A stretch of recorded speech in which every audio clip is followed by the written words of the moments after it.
For me, filmmaking is a space of emotional truth to shift the way that people think about others. My name is Tsang, and I'm a filmmaker and a performance artist. I work mostly with moving images, so my practice is very centered around filmmaking and conversations with the history of cinema and also with video art, installation art. I do performance, that's my process, and I'm really interested in the relationship between performance and film, between liveness and images that are captured.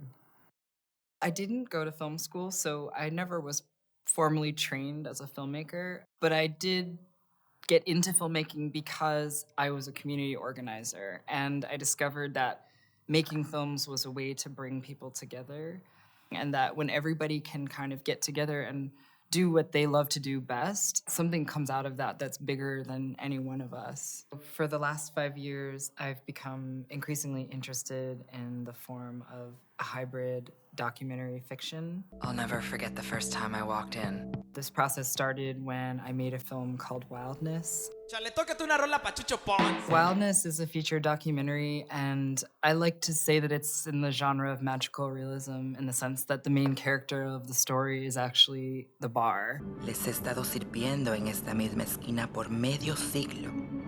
So the bar has a voice and it speaks and narrates the story alongside my character. Wildness, I think, was just, there was such an intersection of so many issues, including this gentrification issue, including immigration issues in Los Angeles at the time that are now even more intensified.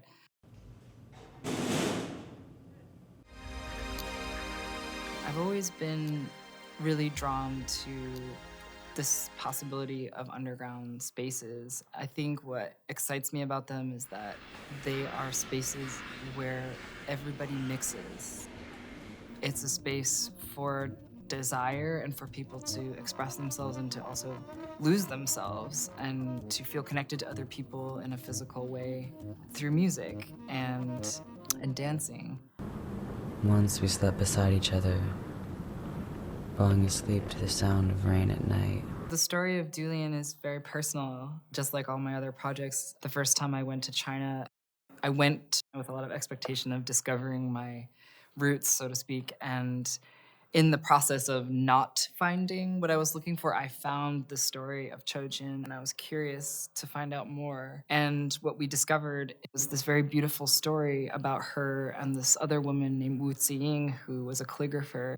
It's about a love story that really speaks across time. I think I sort of had this fantasy about what it meant to have a sort of mainstream format of a film. I don't really question anymore, who is this for? How is this going to communicate? I really just try to say what I feel needs to be said in the way that I need to say it. And I find that the work finds itself out into the world where it needs to go.